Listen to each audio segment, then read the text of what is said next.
कर्मापिते च मधुरं मधुरं स्वरूपं कर्मापिते च मधुरं मधुरा स्मृतिश्च बुद्धिं प्रबोधय प्रभो मधुबोधशक्तिं विद्यां प्रयच्छ परमां परिभावयामि। कोमलं कूजयन् वेणुं श्यामलोऽयं कुमारकः वेदवेद्यं परं ब्रह्म भासतां हृदये मम। पूजन्तं राम रामेति मधुरं मधुराक्षरम् आरुह्य कविता शाखां वन्दे वाल्मीकिकोकिलं। निगमकल्पतरोर्गलितं फलं शुकमुखादमृतद्रवसंयुतं पिबत भागवतं रसमालयं मुहुरहो रसिका भुवि भावुकाः। प्रणादपि सुनीचेन तरोरपि सहिष्णुना अमानिना मानदेन कीर्तनीय सदा हरिः। नारायणाखिल गुरो भगवन् नमस्ते शिवाय नमः। शिवलिंगाय नमः। तन्मे मनः शिवसंकल्पमस्तु।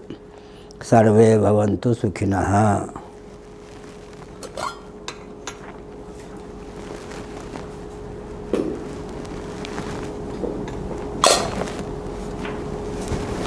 ब्रह्मसूत्र 2.1.5 भामती 550 पृष्ठ।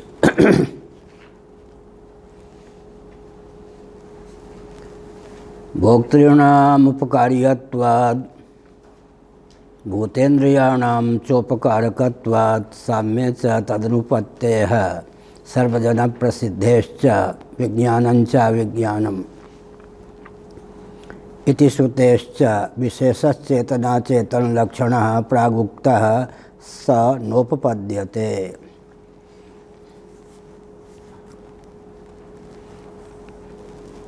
जो भोक्ता होते हैं, उपकार्य होते हैं, भूतेंद्रिय उपकारक मान्य है। अगर दोनों में सर्वथा साम्य या एक रूपता हो तो भोक्तृभोग्य भाव की विभाजक रेखा ही विलुप्त हो जाए।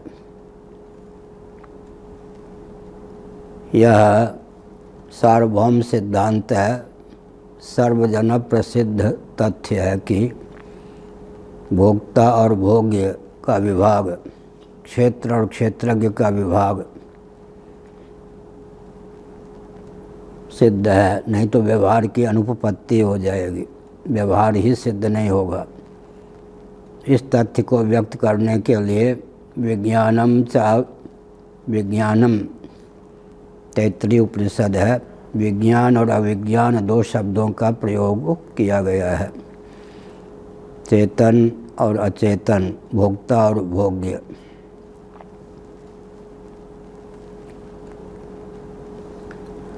हम यह भी कह सकते हैं प्रकारांतर से कि अधिदैव और अध्यात्म या अधिदैव और अधिभूत।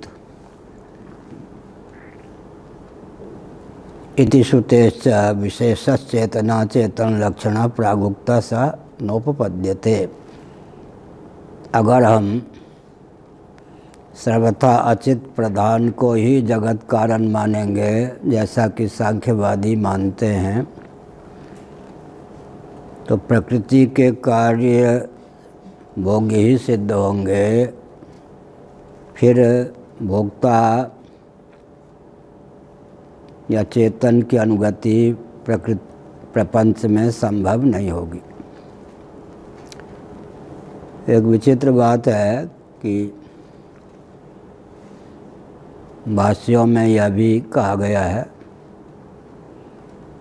तस्माद् वाय तस्मादात्मना आकाश संभूतः।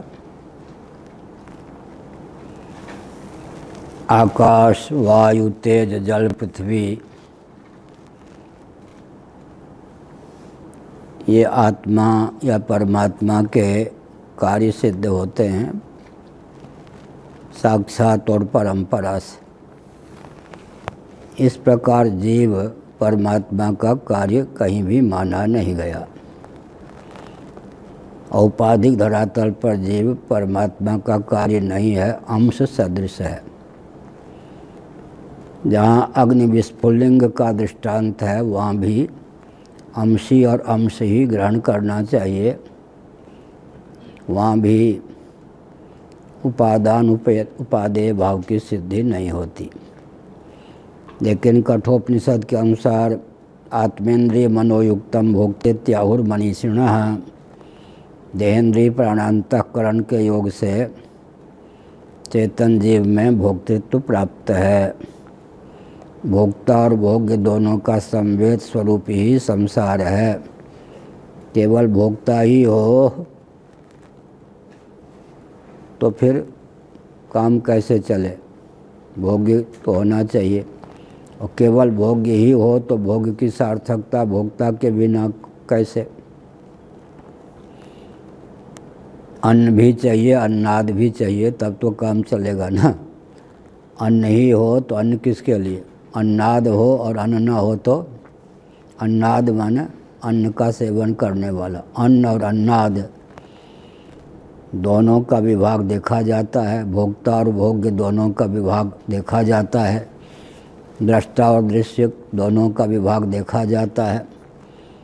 भाष्य और भाषक दोनों का विभाग देखा जाता है। जड़ और चेतन दोनों का विभाग देखा जाता है। तो इसका मतलब जो सृष्टि है वो कोई सम्मिलित कार्य है। मयाध्यक्षेण प्रकृति सूयते सचराचरम, ब्रह्म से या परमात्मा से अधिष्ठित प्रकृति जगत के रूप में उल्लसित होती है। तो मयाध्यक्षेण प्रकृति सूयते सचराचरम का सचर और अचर।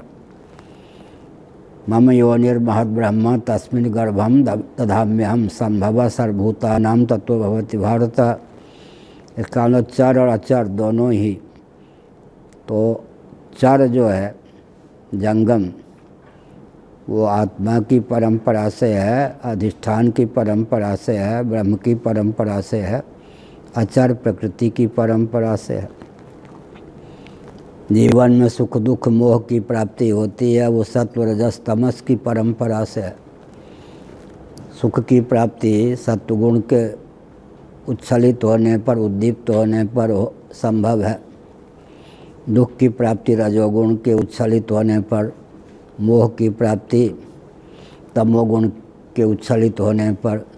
सुख दुख मोहात्मक जो प्रपंच है उसमें प्रकृति की अनुगति, प्रकृति के त्रिगुण की अनुगति तो परिलक्षित है। लेकिन सुखी कौन होगा, दुखी कौन होगा, मोहग्रस्त कौन होगा?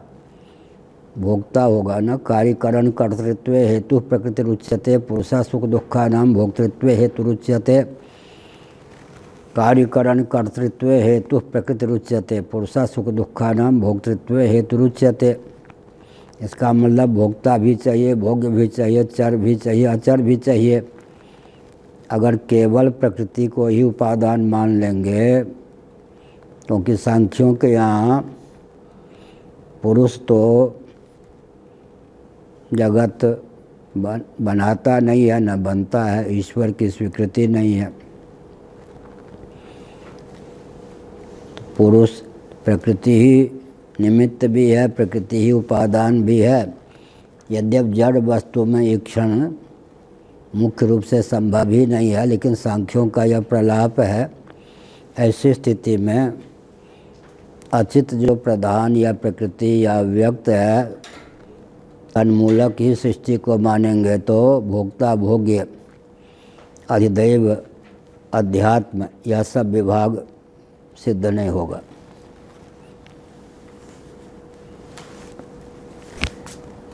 प्रागुक्ता सा न उपपद्यते, पहले जो सिद्ध किया गया उसकी सिद्धि नहीं होगी। सांख्यों के मत में तो कतई बिल्कुल सिद्धि नहीं होगी। देवता शब्द कृतो वात्र विशेषो विशेष शब्देन उच्यते इत्याह कल कहा गया।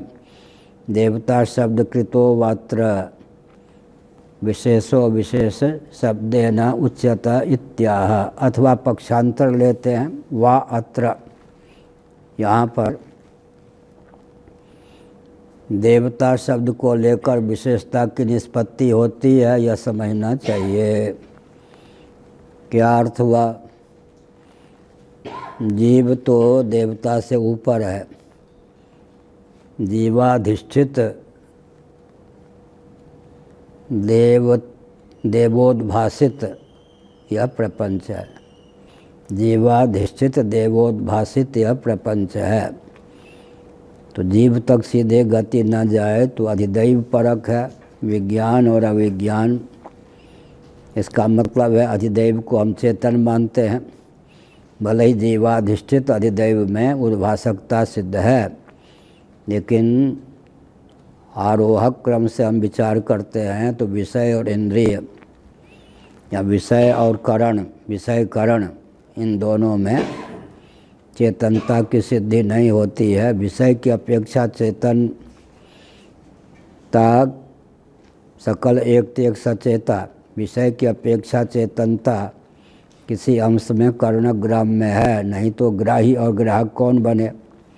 ग्राह्य ग्राहक भाव साजात्य में होता है, वैजात्य में नहीं होता। तो रूप और रूपी द्रव्य का ग्रहण हम जो करते हैं इंद्रिय के द्वारा, नेत्र इंद्रिय के द्वारा, तो उसमें जब दोनों ही तेजस हैं तो रूप ही इंद्रिय का ग्रहण क्यों न करे, इंद्रिय के द्वारा ही रूप का अधिगम क्यों होता है। इस प्रश्न का उत्तर क्या देंगे। ग्राह्य ग्राहक भाव साजात में होने पर भी जिसमें सकल एकते एक सचेता चेतना की स्फूर्ति अधिक होती है उसमें ग्राहकता आ जाती है, जिसमें सुप्त प्राय होती है उसमें ग्राह्य है। विषय में भी चेतना न हो सर्वथा तो विषय ग्राह्य न हो, लेकिन विषय में ग्राहकता नहीं है। वो बात दूसरी है कि ग्रह, अतिग्रह, महाग्रह, इंद्रियों को विवक्षा वसात इंद्रियों की दास्ता की दृष्टि से, विषय की दास्ता की दृष्टि से इंद्रियों के लिए कहा गया। इंद्रिय ग्रह हैं तो अतिग्रह कौन है, विषय है। गीता में भी भगवान ने कहा, क्या कहा कि ये हरंति प्रसवम मनः, विषय इंद्रियों का अपहरण कर ले, अपनी ओर आकृष्ट कर ले। इंद्रियों के चपेट में मन आ जाए, मन के चपेट में बुद्धि आ जाए, बुद्धि के चपेट में जीव आ जाए। विपरीत है, इसी का नाम काम राज्य है। कांग्रेस के अध्यक्ष थे कामराज उन्हीं के शासनकाल में, माने जब वो कांग्रेस के अध्यक्ष थे, 1400 गो भक्तों को श्रीमती इंदिरा गांधी जी प्रधानमंत्री थी, मरवा डाला गया। और गुलजारी लाल नंदा गृह मंत्री थे, गृह मंत्री को कुछ पता ही नहीं कि क्या योजना बनी और कैसे गोभक्त मार दिए गए। खिन्न होकर गुलजारी लाल नंदा ने फिर त्याग पत्र दे दिया। गृह मंत्री से भी छिपाया गया कि गोभक्तों को मारने की योजना है। कामराज मैंने वैसे कहा, कांग्रेस को ये भी ध्यान रखना चाहिए ना, हम किसी दल के नहीं हैं, लेकिन कांग्रेस को ये ध्यान रखना चाहिए कि उसके शासनकाल में मेरी आंखों के सामने की बात है, यानी सुनी सुनाई, मैं भी उस सत्याग्रह में था, शंकराचार्य के पद पर नहीं था, 66 की बात है, लेकिन 1400 गो भक्त मार दिए गए। तो हमने क्या संकेत किया, कामराज उस समय अध्यक्ष थे दक्षिण के कांग्रेस पार्टी के, तो विषयकरण सुरजीव समेता सकल एक एक सचेता का मतलब क्या हुआ, विषय की प्रतीति भी तब तक संभव नहीं है जब तक उनमें किंचित चेतना का आधान न हो। क्योंकि विषय के लिए भी जब हम कहते अस्ति, शब्द है, स्पर्श है, रूप है, रस है, गंध है, सन घटा सन पटा सन त्याप अस्ति भू सन वायु, जब हम कहते हैं तो सत की अनुगति सब में है, अमुक का भान, अमुक का भान, अमुक का भान, इसलिए का सकल एक ते एक सचेता। लेकिन विषयों में चेतनता अभिव्यंजकता की दृष्टि से न्यूनता होने के कारण, तमः प्रधान होने के कारण विषयों की अपेक्षा इंद्रियों में चेतनता की प्रगल्भता है। इंद्रियों की अपेक्षा, इंद्रिय के स्थान पर करण ले लें तो कर्मेंद्रियां, ज्ञानेंद्रियां, मन बुद्धि चित्त अहंकार, इन सब का ग्रहण हो जाता है इनके अधिदैव में, क्योंकि वो सात्विक अभिव्यक्ति, समष्टि सात्विक अभिव्यक्ति होने के कारण उनमें चेतनता अधिक है। चेतन को ग्रहण करने की क्षमता जिसमें जितनी है वो अचित होने पर भी एक प्रकार से चेतन मान्य है। तो अधिदैव को हम चेतन मानते हैं। तो विज्ञानंच अविज्ञानंच इस श्रुति का प्रकारांतर से अर्थ यह भी कर सकते हैं, अथवा कह के भाष्यकार भगवान ने बताया कि देवता चेतन हैं। नीचे से विचार करें तो देवता प्रथम चेतन, विषय करण सुर, उसके बाद जीव। देवता की अपेक्षा चेतनता की अधिक प्रगल्भता किसमें है? जीव में।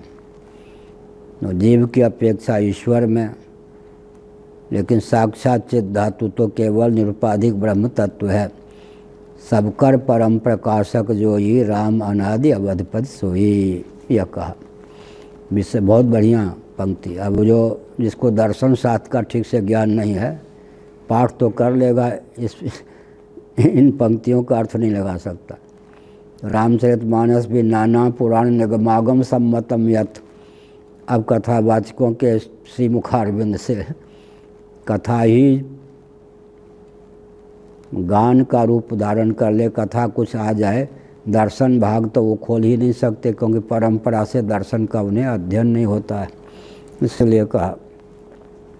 तो देवता ले लेंगे। देवता शब्द कृतोवात्र विशेषो विशेष शब्देन उच्यते इत्याह। अपि च कौशितकिनः प्राण संवाद इति।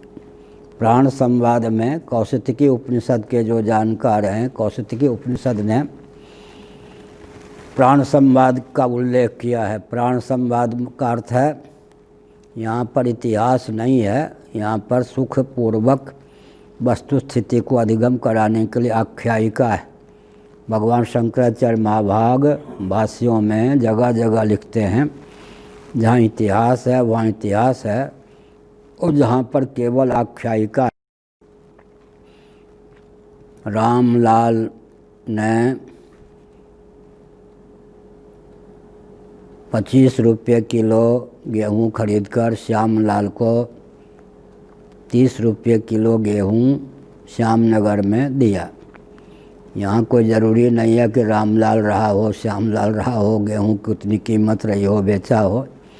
गणित में दक्षता उत्पन्न करने के लिए अपनी ओर से यह रामलाल ने श्यामलाल को इतने किलो रुपये पर खरीदा हुआ गेहूँ इतने किलो रुपये पर दिया, ये सब।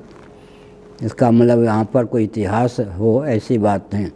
वस्तु स्थिति को सुगमता पूर्वक समझाने की भावना से ऐतिह्य सदृश जो गल्प है उसका नाम हो जाता है आख्यायिका। ऐसी जगह भगवान शंकराचार्य लिखते हैं कि यह सुखपूर्वक तथ्य को हृदयंगम कराने के लिए संवाद का, आख्यायिका का निरूपण है। प्राण संवाद, तो प्राण जो है, प्राण का अर्थ मैंने बताया था विवक्षा वसात कर्मेंद्रिय, ज्ञानेंद्रिय, अंतःकरण और प्राणादि प्रभेद, इन सब का नाम प्राण हो जाता है। प्राण माने करण, कर्णग्राम का नाम भी प्राण होता है, और परमात्मा का नाम भी प्राण होता है। और प्राण बंधनम ही सौम्य मनः, यहाँ पर प्राण मन, इसलिए कहीं कहीं अव्याकृत के अर्थ में भी प्राण हो जाता है। यह हुआ प्राण बंधन। मन माने जीव हो गया प्रसंगानुसार। एक स्वामी अखंडानंद सरस्वती जी महाभाग के शिष्य, नाम नहीं लूँगा, जीवित होंगे मेरे ख्याल में, हमसे झगड़ पड़े वृंदावन में। आप लोग उटपटांग अर्थ करते हैं। हमने कहा क्या उटपटांग करते? जो भी ग्रंथ हो एक शब्द का एक ही प्रकार का अर्थ होना चाहिए। हमने कहा हो गया बंटा ढार। क्या एक ही शब्द का अर्थ होगा? तो हमने कहा ध्यान नात्मनि पश्यन्ति केचित् आत्मानमात्मना अन्य सांख्यन योगेन कर्म योगेन चा परे। ध्यान नात्मनि पश्यन्ति, आत्मा शब्द है ना, केचित् आत्मनि आत्मना आत्मनि आत्मना आत्मानम पश्यन्ति। अब 3 बार एक ही श्लोक में आ गया। अब एक ही ढंग से अर्थ करके बताओ तुम। संकट वहाँ ध्यान नात्मनि पश्यन्ति केचित् आत्मानमात्मना आत्मनि आत्मना आत्मानम पश्यन्ति केचित् ध्यान। अब ये 3 बार एक ही श्लोक में भगवान के वचन में आत्मा शब्द का प्रयोग हुआ, तो एक ही अर्थ करके बताओ। कठिनाई ये हो गई कि गुरु परंपरा को ताक पे रखकर किससे पढ़ें, अपने आप इधर उधर से जानकारी प्राप्त करके वो दूसरों को शिष्य भी बनाते हैं और पढ़ाते भी हैं, और परंपरा से पढ़ने वालों को बुद्धू समझते हैं। ये विचित्र बात है, उल्टी बात।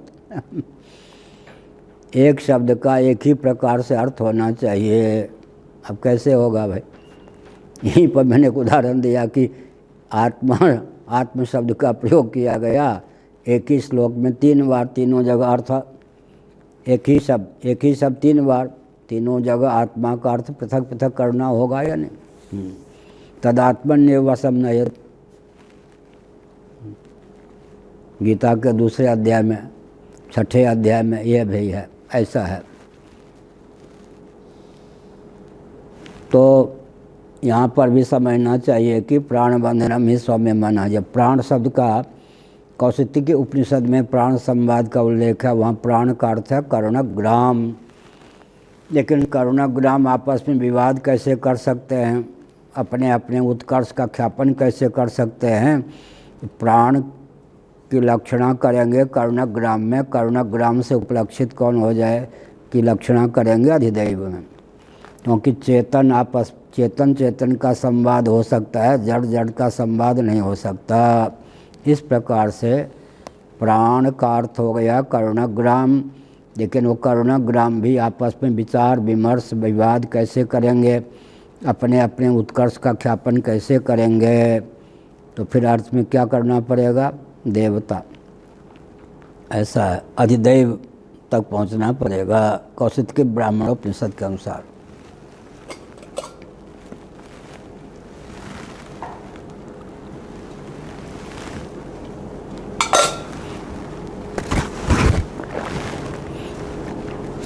ऋषियों ने इस ढंग से ग्रंथों की रचना की है। गुरुगम्य विद्या गुरुमुख से ही प्राप्त हो। गुरु भी ऐसे कुछ होते हैं, स्वयं तो परंपरा से किसी को से पढ़ा नहीं, स्वयं पढ़ाते भी। अगर वो पूर्व जन्म का ज्ञान विज्ञान से संपन्न है तब तो ठीक है। क्या वामदेव जी गर्भ में ही तत्वज्ञ हो गए। पूर्व जन्म जाति स्मर योगी, पूर्व जन्म की विद्या के बल पर कोई ऐसा करते हैं तब तो ठीक है। न पूर्व जन्म का संस्कार है, न इस जन्म का स्वस्थ गुरु परंपरा से पढ़े नहीं, लेकिन स्वयं गुरु हो गए, ग्रंथ पढ़ाते भी हैं, तो उटपटांग होगा या नहीं? उटपटांग होगा। उनका जो अध्ययन है वो बिल्कुल बहुत विचित्र ढंग का होगा। अब वो कहते हैं, पूज्य स्वामी अखंडानंद महाराज अच्छा उपहास करते थे, मौलिक है, ये मेरी मौलिक कल्पना है। मौलिक माने कहते थे, मौलिक का अर्थ होता है मूल सम्मत, आजकल मौलिक माने उटपटांग मूल विहीन। तो एक व्यक्ति, कई व्यक्ति, वो जो वन महाराज डिग्री कॉलेज वृंदावन में है, वो त्रिदंडी स्वामी थे गौड़ी संप्रदाय के, उन्होंने स्थापना की थी वन महाराज। हमारा परिचय था, मिलना जुलना एक ही बार हुआ, लेकिन परिचय था। वन महाराज डिग्री कॉलेज में दर्शन विभाग के महानुभाव पढ़ाते थे, लेकिन आधुनिक विधा से दर्शन शास्त्र पढ़े हुए थे। तो इन सब में उनकी गति नहीं। वो एक बार पाठ में आ गए दोनों, दिवाकर जी दुबे जी और शैलेंद्र पांडे जी। दूसरे दिन दिखाई नहीं पड़े, क्योंकि वो यहाँ जो पाठ चलता है गुरु परंपरा से पाठ, उसमें एक एक शब्द पर विचार होता है। प्रवचन जो होता है कठिन विषय छोड़ दो, पढ़ लो, उसमें लेक्चर। यहाँ तो एक एक शब्द पर विचार होता है ना, ऐसा क्यों कहा गया, ऐसा क्यों कहा गया, तो एक एक शब्द पर जब विचार होता है। श्रृंगेरी में भी मैं 3 महीने रहा हूँ, वहाँ 87 दिनों तक, वहाँ जो पाठ होता था एक एक शब्द पर विचार, ऐसा क्यों कहा गया, ऐसा न कहा जाता तो फिर क्या आपत्ति होती। एक शब्द का भी अर्थ नहीं लगा तो अटक करके वहीं पर विराम हो जाता था। कल लगाएंगे भाई पाठ अर्थ। तो एक एक शब्द का जब अर्थ लगाया जाएगा तब जो विद्या आएगी वो कितनी प्रबल होगी। और लेक्चर दे दो, जो जो सुगम लगता है बोल दो, लेक्चर से तो ये नहीं होगा। एक एक शब्द का अर्थ ये गुरु परंपरा से पढ़ने की आवश्यकता है, ये अभिप्राय हुआ। तो प्राण संवाद का अर्थ क्या हो गया? प्राण का अर्थ हो गया करुणग्राम। करुणग्राम में भी परस्पर संवाद की संभावना नहीं है, तो उनकी लक्षणा हो गई अधिदैव में, अधिदैव। इसलिए पृथ्वी गाय का रूप धारण करके प्रकट हो गई महाराजा धीरज पृथु के सामने। अब जिसको अधिदैव की चेतनता का ज्ञान नहीं है या अधिदैव की मान्यता नहीं है, वो गल्प कहेगा या नहीं? भागवत इत्यादि किसी ग्रंथ का अर्थ लगा सकता हुआ? या हमारा जो सनातन इतिहास है उसमें उसकी आस्था हो सकती है? गपशप, प्राग ऐतिह्य काल, अच्छा ऐसे ऐसे शब्द निकाला ऐतिह्य काल माने से पूर्व, माने गपशप। 1,97,29,49,120 वर्ष इस कल्प में पृथ्वी की आयु के हो गए। पृथ्वी की आयु कितनी है इस साल? 1,97,29,49,120 वर्ष की हमारी पृथ्वी है। अब तो वैज्ञानिक लोग भी पृथ्वी की आयु इस प्रकार मानने लगे हैं। 1,97,29,49,120 वर्ष की आयु पृथ्वी की है। इस कल्प में हमारी गुरु परंपरा इतने वर्षों से है क्या? तो गुरु परंपरा से जो वेद विद्या प्राप्त है, गुरुगम्य वेद विद्या प्राप्त है। और ये एक विचित्र बात है, ये सब जो भाष्य की रचना है सब तो कलयुग में है ना। द्वापर में मान लीजिए ब्रह्मसूत्र की रचना हुई भगवान वेद व्यास जी के द्वारा, लेकिन ये भाष्यकार जितने हुए हैं वो तो सब कलयुग में हुए हैं। तो उन लोगों ने हमारे ऊपर कितनी कृपा की कि सत संप्रदाय परंपरा से भाष्य लिखा। गीता पर भाष्य ले लें तो ब्रह्म, और उपनिषदों पर ले लें, उपनिषद तो कोई अनादि है, उपनिषदों पर भाष्य ले लें तो ये जो लोग कहते हैं कलयुग में कौन पढ़ेगा, अरे कलयुग में ही, कलयुग के प्राणियों के लिए ही तो कलयुग के अंतिम चरण में भगवान वेद व्यास जी ने महाभारत की रचना की, पुराणों की रचना की, ब्रह्मसूत्र की रचना की। कलयुग के आचार्यों ने ब्रह्मसूत्र, गीता, उपनिषदों पर भाष्य की रचना की। इसका मतलब क्या है? कलयुग में भी जो प्राणी मनुष्य प्रबुद्ध होंगे वो लाभ उठा सकें। तो हम अपने ऋषियों की कृति से भी लाभ नहीं उठा सकते तो फिर क्या हुआ? आलसी हो गए। ये भाष्य ना होता तो हम अपने आप दृश्यते तू आगे आएगा, इसका अर्थ क्या लगा लेते? मान लो श्रीधरी टीका ना होती तो भागवत को अपने बलबूते पर कितने व्यक्ति लगाते। एक हमारे गुरु भाई थे मार्कंडेय ब्रह्मचारी जी, वक्ता नहीं हो पाए, अब पढ़ाने की क्षमता भी नहीं थी, लेकिन महाराज के सारे ग्रंथ, महाराज जो लिखते थे उनका अक्षर समझना कठिन था, उन्हीं के द्वारा फेयर किए हुए विद्वान बहुत ऊंचे थे मार्कंडेय ब्रह्मचारी जी। तो एकांत तो उन्होंने कहा महाराज कोई ऐसा पुराण नहीं, यद्यपि उसमें भी हमें संदेह है, अग्नि पुराण को अर्थ लगाने के लिए कोई एक ही विद्या नहीं चाहिए। उसमें गणित विद्या है, ज्योतिष विद्या है, व्याकरण है, साहित्य है, न्याय है। क्या अग्नि पुराण ही ले लीजिए तो गणितज्ञ नहीं होगा तो गणित वाला प्रसंग नहीं, ज्योतिष का विद्वान नहीं होगा तो व्याकरण का भी उसमें अंश है। फिर भी उन्होंने हमसे कहा कोई ऐसा पुराण नहीं जिसका अर्थ लगाने के लिए टीका टिप्पणी मुझे चाहिए। आगे क्या कहा? भागवत का कोई ऐसा अध्याय नहीं जो श्रीधरी टीका के बिना लगा सकूं। इसका अर्थ है कि भागवत उनकी दृष्टि में अभी बहुत गंभीर शास्त्र। तो यहाँ हमने संकेत किया कि यह ब्रह्मसूत्र है, मुझे मालूम है, तो यहाँ पर यह संकेत किया कि अधिदैव। तो मैं कह रहा था अधिदैव को नहीं मानेंगे तो इतिहास में आस्था होगी? भगवान के अवतार की बात तो छोड़ दीजिए, अधिदैव को माने बिना तो इतिहास में आस्था ही नहीं होगी। मिट्टी बोली, वाक इंद्री बोली, ये सब। तो यहाँ अधिदैव को लेकर चेतन, इसलिए चित्त कारणवाद, कि सहिष्णुता प्राप्त करने के लिए अधिदैव का विज्ञान सर्वोत्कृष्ट है। अधिदैव का ही ज्ञान ठीक से नहीं होगा तो फिर जीव के उत्कर्ष का, फिर ईश्वर के उत्कर्ष का, फिर लक्षणा दृष्टि से ब्रह्म के तत्व का ज्ञान कैसे होगा। और जगत का अभिन्न निमित्तोपादान कारण जो है वेदांत वेद ब्रह्म माया योग से कैसे हो सकता है। इसलिए अधिदैव की स्वीकृति आवश्यक है।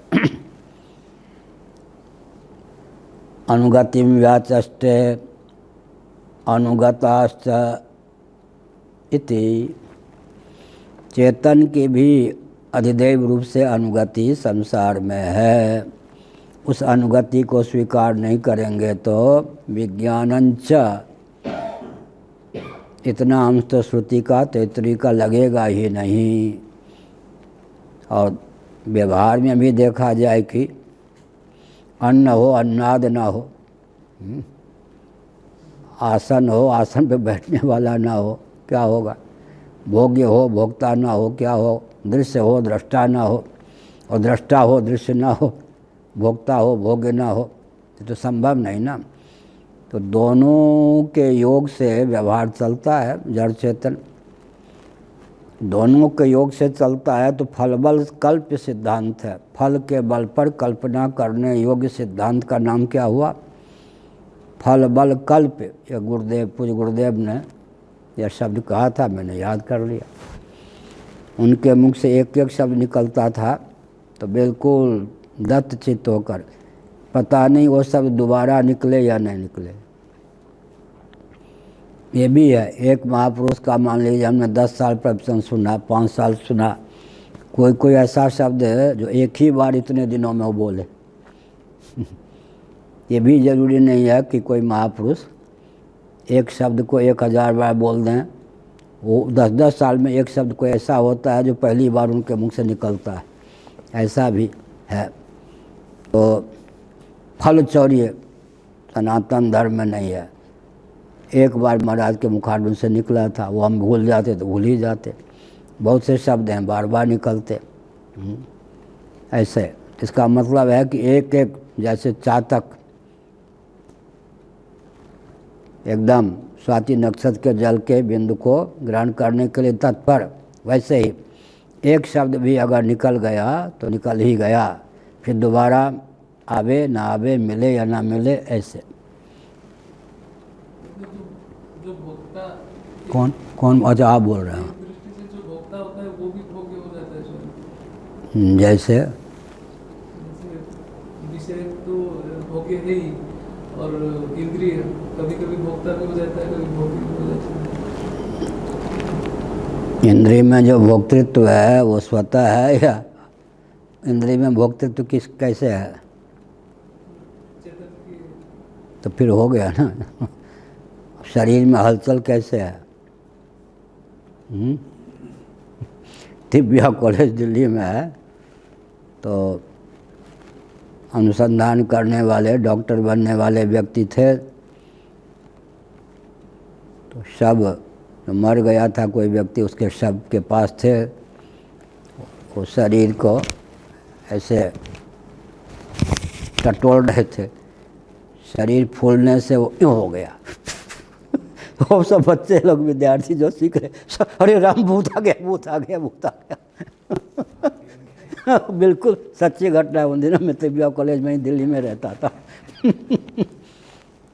क्या जब सब फूल गया तो भूत का प्रवेश हो गया और जी गए, या वायु के कारण वो फूल गया। वायु के कारण फूल गया तो सब अरे भूत भूत से सनातनी बेचारे वो सीखने आए थे, प्रयोग करने। ऐसा ही होता है। तो इसका अर्थ क्या हुआ, कभी कभी तो सब शरीर है ना सबसे बढ़िया। सब शरीर में भोक्तृत्व कहाँ है। तो पंचदशी कार ने बढ़िया लिखा कि सब शरीर में अभिव्यंजक संस्थान होने पर भी क्या नहीं है जिसके बिना वो सब है। पूरी अष्टक सहित जीव कला नहीं है। ज्ञानेन्द्रिय कर्मेंद्रिय अंतःकरण प्राण जीव पूरी अष्टक से जीव कला जब शरीर को छोड़ दे तो शरीर सब हो जाए, और पूरी अष्टक से जीव कला शरीर में प्रविष्ट हो या सन्निहित हो तब शरीर से भी क्या है, चेतन के समान है या नहीं, शरीर से व्यवहार करते या नहीं, चलते फिरते हैं। तो अंत में चेतनता, मुख्य चेतन कौन है ये देखना पड़ता है ना। सकल एक तेक सचेता, भोक्तृत्व किसमें है, तीन विधा है इसमें भी।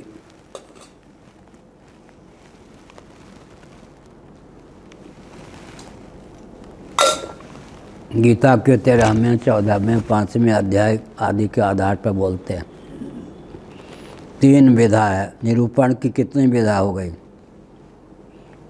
तीन विधा है। गुणा गुणेषु वर्तन्त इति मत्वा न सज्जते इंद्रियाणि इंद्रियार्थेषु वर्तन्त। इंद्रियां इंद्रियों के अर्थ में बरतती हैं। यहाँ जीव को निष्क्रिय अक्रिय विज्ञान घन मान के कहा गया। गुण ही गुणों में बरतते हैं, इंद्रियां ही इंद्रियों में बरतती हैं, ऐसा। प्रकृति च कर्माणि गुणैः कर्माणि सर्वशः, ये जड़ में कर्तृत्व को मर दिया। और मयाध्यक्षेण प्रकृति श्वेते सचराचरम, कर्तृत्व जो है प्रकृति में वो स्वतः नहीं, मेरी अध्यक्षता के कारण है। फिर मम योनिर्महद् ब्रह्म तस्मिन् गर्भम दधाम्यहम्, तो कभी कहाँ स्वयं में चेतनता का आरोप करते हैं भगवान, मान मेरे कारण, मेरी अध्यक्षता से स्वयं को कर मानते हैं सृष्टा आदि। चातुर्वर्ण्य मया सिस्टम, लेकिन बाद में अपवाद भी कर देते हैं कि मुझे केवल कर्ता ही मत समझो। तो गुणा गुणेषु वर्तन्ता, जब कहेंगे वर्तन्ते है तब क्या हुआ, ग्राह्य ग्राहक भाव किसमें बन गया, गुणों में ही। चेतन को अविक्रिय विज्ञान घन असंग सिद्ध करने के लिए जड़ में कर्तृत्व भोक्तृत्व का आरोप हो जाता है। ऐसा। रामो न गच्छति, कहाँ लिखा है, अध्यात्म रामायण। हनुमान जी ने भगवान राम के स्वरूप को जानना चाहा, तो शील की सीमा में राम जी ही क्यों बतावें अपना स्वरूप। तो सीता जी ने बोलना शुरू किया, रामो न गच्छति। राम बड़ी से भंजे चापा, रामचरितमानस में राम बड़ी हो गए, कोर्ट से मुकदमा चला था। शिव जी के धनुष को तोड़ दिया, परशुराम जी का फिर क्या कहना, हमारे गुरु के धनुष को तोड़ दिया। राम बड़ी से भंजे चापा, कोर्ट में राम जी को निर्दोष सिद्ध कर दिया गया। अब सीता जी पर तोड़ने का करते तो मर दिया गया। अब सीता जी से थोड़े परशुराम जी भिड़ने आएंगे। बाबा का क्रोध यूँ ही शांत हो गए। क्या कहीं कहीं देवियों को आगे कर देना चाहिए। लक्ष्मण जी बिल्कुल किस पे, सुग्रीव पे नाराज हुए। सुग्रीव सुधि मोर विसारी, राम जी ने कहा, तो लक्ष्मण जी ने कहा इसी की तो प्रतीक्षा कर रहा था, देखो मैंने हम लोगों ने उसका काम बनाया हो तो हमको भूल ही गया। पावा राज कोसपुर नारी। अब हनुमान जी तो सेवा में थे किसके, उन दिनों तो राम जी की सेवा में नहीं थे ना। हनुमान जी किसकी सेवा में थे, किसने सौंपे थे, सूर्य भगवान। सूर्य भगवान से हनुमान जी ने विद्या का अध्ययन किया। सूर्य के अंश से सुग्रीव का जन्म हुआ था। तो गुरु दक्षिणा मांगी तो उन्होंने कहा कि मेरा अंश जो सुग्रीव है उसके मंत्री बन जाओ। तो उसके यहाँ भी रहे कौन, हनुमान जी। सुग्रीव ने सौंपा राम जी को। फिर गुरु की आज्ञा पालन करने से देखिए सुग्रीव की सेवा करते करते राम जी के दरबार में आ गए ना हनुमान जी, गुरु दक्षिणा। तो अब वो पता चल गया कि वो आ गए लक्ष्मण जी, मारे बिना नहीं रहेंगे। तो फिर तारा जो थी शराब वराब पिए, मुरारी कौन है, मुरारी बापू, इसका कथा का दुरुपयोग न करें। उसको मैंने वो बन ठन के आगे कर दिया। अब लक्ष्मण जी राम जी के सेवा में थे, गृहस्थ होने पर भी भगवती सीता के भी पादारविंद के अलावा मुखारविंद कैसा है? वो है ना आभूषण, क्या पाँव के आभूषण की पहचान तो हो गई केयूर आदि। लेकिन तो अब लक्ष्मण जी ने सोचा अब क्या करूं, ऐसे क्रोध ठंडा पड़ गया स्त्री को देखते ही। कहीं कहीं पुरुष से जो काम नहीं बनता है, अगर वो तारा को ना भेजते ना तो सारा क्रोध किस पर भग जाता? सुग्रीव पर। उसने सोचा है कि लक्ष्मण जी के क्रोध को शांत करने के लिए भी स्त्री का उपयोग करना चाहिए, भेज दिया। ऐसे ही तो यहाँ पर क्या चल रहा है? विषय ये चल रहा है कि विषय करण सुर, इनमें जो कर्तृत्व, हमने 3 विभाग कहा, दोनों के संयोग से और चित्त की प्रधानता से, अचित की प्रधानता से, दोनों के संयोग से कार्य की सिद्धि होती है। तीनों शैली है यानी गीता में। तो निरूपण की शैली 3 है। क्या है 3? गुणा गुणेषु वर्तन्ते इंद्रियाण इंद्रियार्थेषु वर्तन्ते इति धारयन्। यहाँ लगता है कि जड़ में कर्तृत्व है, प्रकृत्यैव च कर्माणि। यहाँ पर प्रकृति में कर्तृत्व का आरोप हो गया या नहीं? सब मयाध्यक्षेण प्रकृति संभवाम्यात्म मायया तदात्मानं सृजाम्यहम्। सर्ग काल में मैं ही सबकी रचना करता हूँ, ये सब वचन है। कहीं कर्तृत्व किसकी ओर?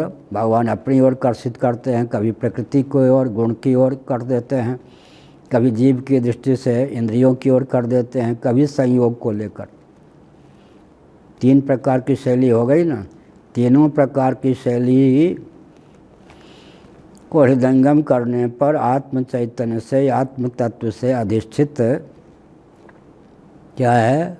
गुणों में, प्रकृति में, इंद्रियों में कर्तृत्व है, स्वतः नहीं। और आत्मा में कर्तृत्व क्यों नहीं है? तक्षाधिकरणम में कहा गया, लेखक को लेखनी मत दीजिए, तब लेखक की संज्ञा लेखनी के बिना किसी व्यक्ति के संज्ञा लेखक होगी क्या?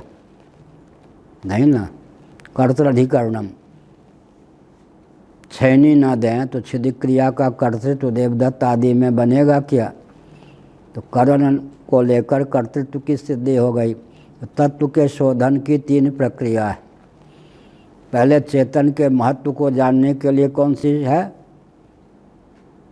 जड़ वस्तु को उपाधि बना लें, उसके प्रेरक, संचालक, प्रकाशक चेतन को, चेतन के प्रति महत्व बुद्धि उत्पन्न करने के लिए।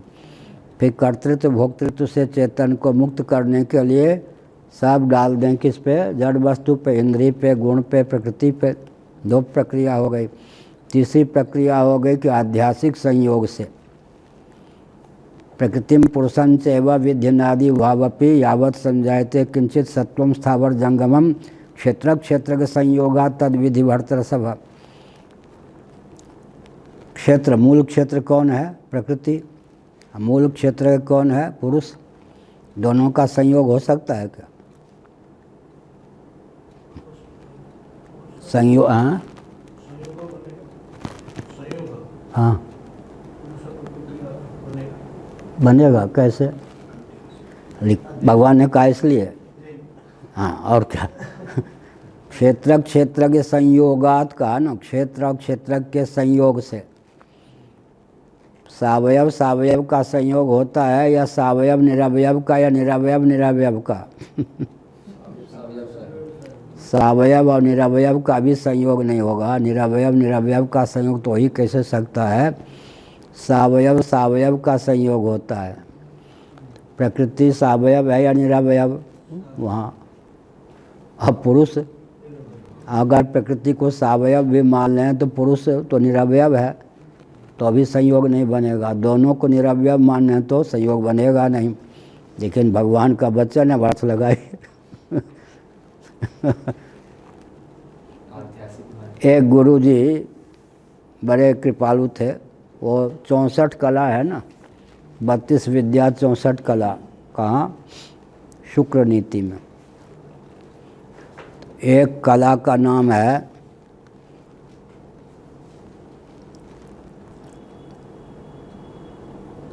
विद्या देने में, कला सिखाने में देर करे।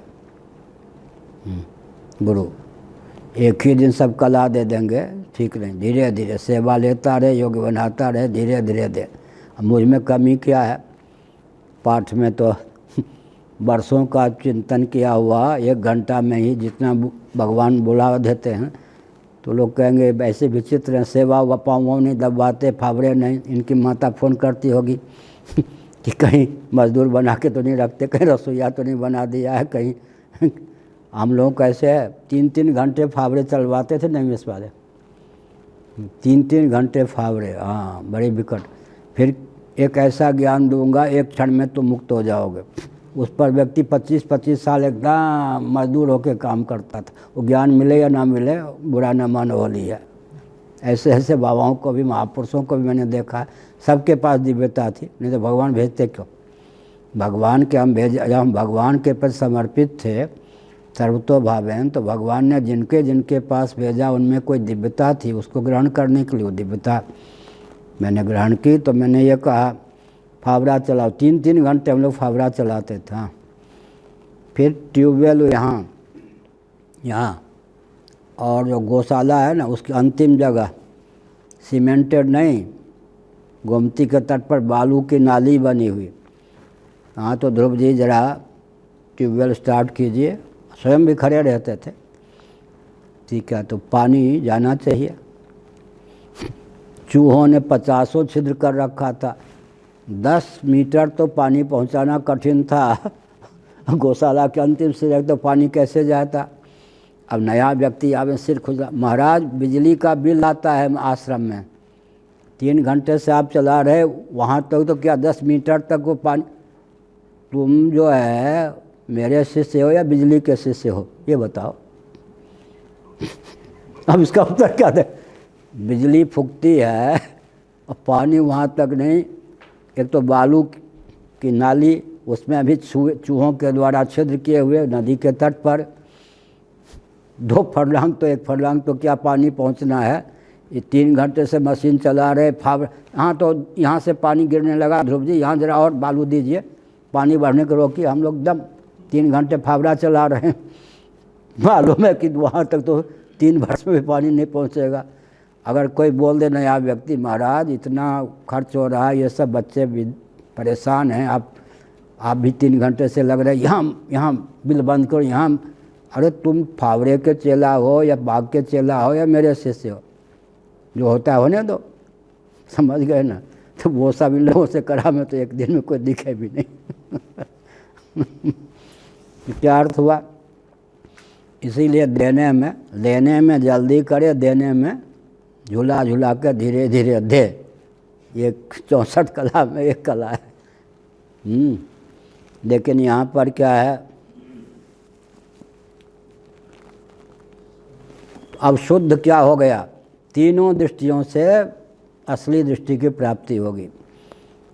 भगवान के महत्व को ख्यापित करने के लिए संभवाम्यात्ममाया तदात्मानम सृजाम्यहम् विसृजामि पुनः पुनः। हाँ, अपने पर कर्तृत्व का तत्वज्ञ अगर अपने पर कर्तृत्व ले जाएं तो अहंकार नहीं समझना चाहिए, नहीं तो सबसे ज़्यादा अहंकारी भगवान श्री कृष्ण ही सिद्ध होंगे। क्या? हाँ, उनको बार बार मैं नरक में डालता हूँ, कहा या नहीं? अजस्र शब्द का प्रयोग कर दिया। और मैं पुनः विसर्जन पुनः ये सब। फिर कहीं जड़ पे डाल दिया, कहीं संयोग पे डाल दिया। सार क्या निकला? कर्तृत्व भोक्तृत्व आध्यासिक है, औपाधिक है, स्वभाव से नहीं। जड़ पे जाड़ दिया, अपने ऊपर ले लिया, संयोग पे डाल दिया। अब विचित्र बात है, जड़ में कर्तृत्व नहीं, चेतन में कर्तृत्व नहीं, तो दोनों के संयोग से कर्तृत्व की निष्पत्ति कैसे होगी? पान खाना जानते हैं हम लोग? हम नहीं पाते। चूना क्या है? सफ़ेद है। और हल्दी जानते हैं? हल्दी घाव पे लगाते हैं ना, कहीं कहीं हल्दी कौन है? पीली। चूना कौन है? सफ़ेद। दोनों के मिला से रंग कौन बन गया? लाल। लाल बन गया नहीं। इसी प्रकार से भूत चतुष्टय सबके जड़ हैं, लेकिन इनके मिलने से चेतन की निष्पत्ति हो जाती है चार्वाक सिद्धांत के अनुसार। इसी प्रकार से कहेंगे कि जब चेतन में कर्तृत्व नहीं, जड़ में कर्तृत्व नहीं, तो दोनों के योग से कर्तृत्व की निष्पत्ति कैसे होगी? तो कर्तृत्व को लेकर ही 3 प्रक्रिया है। शुद्ध चेतन माने मायोपाधिक चेतन को लेकर कर्तृत्व अंतःकरण, कर्तृत्व अंतःकरणोपाधिक जीव को लेकर कर्तृत्व, फिर अंतःकरण या इंद्रियों पे कर्तृत्व मर दो, प्रकृति पर या गुणों पर कर्तृत्व मर दो, फिर दोनों के संयोग से कर्तृत्व की सिद्धि करो, फिर अंत में क्या होगा? वस्तु स्थिति का ज्ञान हो जाएगा। आध्यात्मिक संयोग है, तत्वतः संयोग नहीं है। इसीलिए कहा यहाँ अधिदैव को उठाया। अधिदैव, पहले अधिदैव में महत्व बुद्धि होनी चाहिए। मयाध्यक्षेण प्रकृति कहा है भगवान ने, वहाँ पे पूरा प्रकृति पर जुड़ जाएगा। मया दक्षिण प्रकृति श्वेते सचराचरम करते तो किस पे बदल रहा है? हाँ तो वही ना, मया दक्षिण कहा। ऐसे प्रकाश की अध्यक्षता, प्रकाश के सानिध्य में पाठ हो रहा है, इसमें किस पे गया?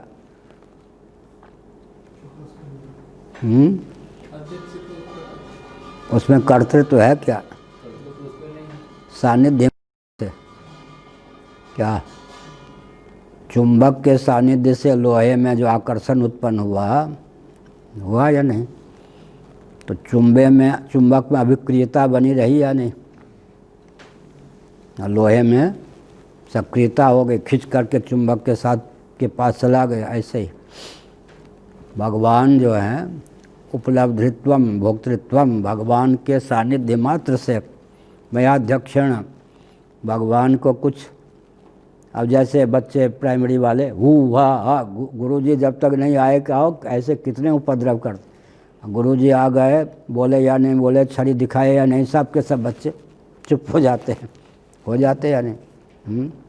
इसी प्रकार से एक संकेत हुआ, वो जो मौन रह गए बच्चे, वो किसकी उपस्थिति से? गुरुजी की उपस्थिति से ना। ऐसे उल्टा लेंगे तो प्रकृति जो सूयते सचराचरम, भगवान में कर्तृत्व नहीं है, भगवान की उपस्थिति सानिध्य, भगवान की अध्यक्षता ही पर्याप्त। उससे क्या होता है? अचित में चेतना का संसार हो जाता है। ऐसे हुआ। इसी प्रकार से यहाँ समझना चाहिए, प्रकृतिनिष्ठ कर्तृत्व हो गए और वहाँ विसृजामि पुनः पुनः अपने ऊपर कर्तृत्व मोड़ लिया। क्षिपा मजस्रम स्वाम आसुई स्व योनिषु, हाँ एकदम मैं बार बार नरक में ऐसे व्यक्तियों को भेजता रहता हूँ। ये कह दिया कहीं इंद्रियाण इंद्रियार्थेषु, फिर क्या कहा भगवान? प्रकृति विज कर्माणि गुण कर्माणि सर्वसा, गुण पे, प्रकृति पे, इंद्रियों पे कर्तृत्व में रहा। और नैव किंचित करोमित युक्तो मन्येत तत्वविद पश्चन श्रवण स्पर्शन जिग्रहण, ये सब ये भी हुआ। तीन संयोग की दृष्टि से, उपाधि की दृष्टि से, उपहित की दृष्टि से। अंत में सार क्या निकला? आध्यात्मिक है, स्वतः कर्तृत्व न जड़ वस्तु में है न चेतन में। कहाँ लिखा है? श्रीमद् भागवत 11 स्कंद अध्याय 23 भिक्षु गीतम में, देहस्त्वचित पुरुषोयम सुपर्णः नहि कर्म मूलम। देहस्त्वचित, देह उपलक्षण है, देहेंद्रिय प्राणांतकरण तो अचित हैं। देहस्त्वचित पुरुषोयम सुपर्णः, यह पुरुष जो है विक्रिय विज्ञान घन है। देहस्त्वचित पुरुषोयम सुपर्णः, अन्वय करके मैं अर्थ बोल रहा हूँ, श्लोक वहाँ है। इसलिए नहीं कर्म मूलम, कर्म का कोई मूल ही नहीं है। कर्म आध्यात्मिक है, स्वतः सिद्ध नहीं है। कर्तृत्व किस पे मारेंगे? देहस्त्वचित पुरुषोयम सुपर्णः एतावता नहीं कर्म मूलम। ये 5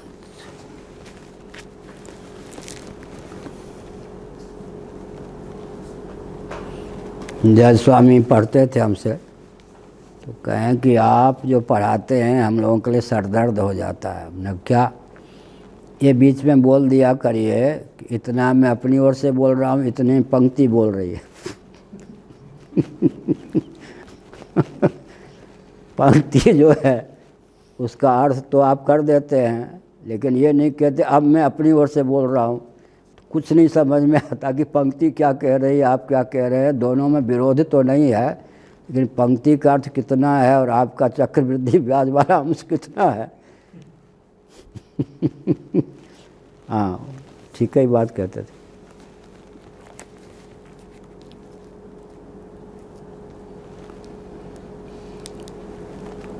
अनुगतिम व्याचष्टे अनुगताश्च, यही ना। इति सर्वत्र भूतेन्द्रियादिषु अनुगता देवता अभिमानिनीरुपदिशन्ति मंत्रादयः। मंत्र, ब्राह्मण, अर्थवाद ये सब क्या करते हैं, सब जगह भूत इंद्रिय आदि में जो अनुगत देवता हैं उनको अभिमानी, संस्कृत में देवता शब्द स्त्रीलिंग है, अभिमानिनी देवता सब संस्कृत में। बहुत विचित्र बात ऐसा। अब धर्म की जय हो या धर्म का जय हो बोलना चाहिए, लोग हंस देंगे। और आत्मा व्याकुल है, मेरी आत्मा दुख पा रही है, हिंदी में यही बोलना पड़ेगा। मेरा आत्मा कहते लोग समझेंगे इनको हिंदी नहीं आती, बड़ी विचित्र बात। परमात्मा पुल्लिंग, महात्मा पुल्लिंग, आत्मा स्त्रीलिंग। अब हिंदी की अपनी गति है, व्याकरण के, संस्कृत के व्याकरण की अपनी गति है। ऐसे देवताभिमानिनी रूपदिशन्ति मंत्रादया, मंत्र इत्यादि जो हैं वो देवता को अभिमानिनी सिद्ध करते हैं, अभिमान युक्त। ये अभिमान युक्त, इसीलिए अभिमानिनी देवता जो है, अभिमान देव जो है अभिमानी, माने अभिमान का मतलब क्या हुआ। विचित्र बात है। पृथ्वी, संपूर्ण पृथ्वी में अभिमानी जो चेतन होगा, तादात्म्यापत्ति को लेकर, उसके अहम का क्षेत्रफल कितना हो गया। इसलिए देवता अभिमानी होते हैं। अभिमानी होते हैं माने जिसका जो अधिदैव होता है उसमें वो तादात्म्यापन्न होता है, उसका नियामक होता है, प्रकाशक होता है, संचालक होता है। तो कर्तृत्व की प्रसक्ति देवताओं को लेकर हो जाती है, माने चेतन है देवता। अपिच भूयस्य श्रुतयोऽग्निर्वाग् भूत्वा मुखं प्राविशद् वायुः प्राणो भूत्वा नासिके प्राविशद् आदित्य चक्षुर्भूत्वा क्षणी प्राविशत्। प्राविश भूत्वा में वो जो है वो गलत छप गया है, वो कर दें प्राणो भूत्वा। देख भूतवा लिखा है, वो है वो होगा, प्रूफ देखने की बात है।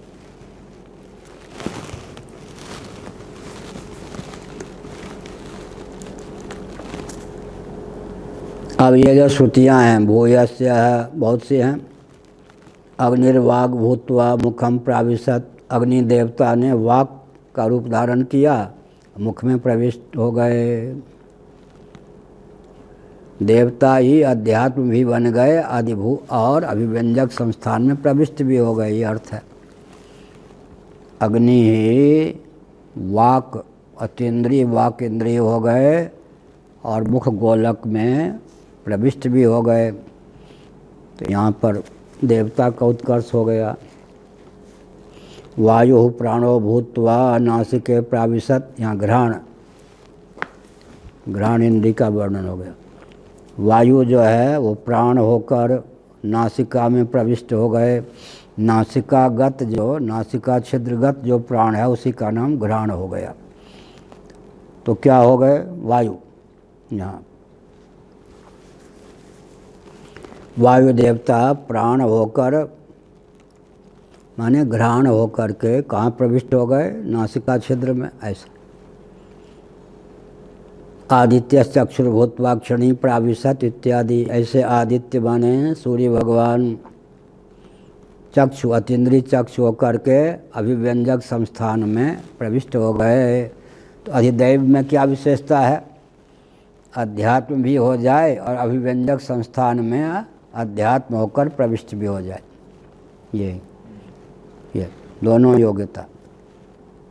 तो वायु देवता ही ऐसे ही जिस इंद्री के जो देवता हैं, मानो वो देवता ही उस इंद्री का रूप भी धारण करके अभिव्यंजक संस्थान में वो सब प्रविष्ट हो गए। श्रीमद् भागवत के 2 स्कंद में बहुत वर्णन है। नहीं तो फिर नासिका की गोलक रह जाए और ग्रहण इंद्रिय न रहे तो मुर्दा में लक्षण चला जाएगा या नहीं। इस प्रकार से। अच्छा, 9:15 बज गया।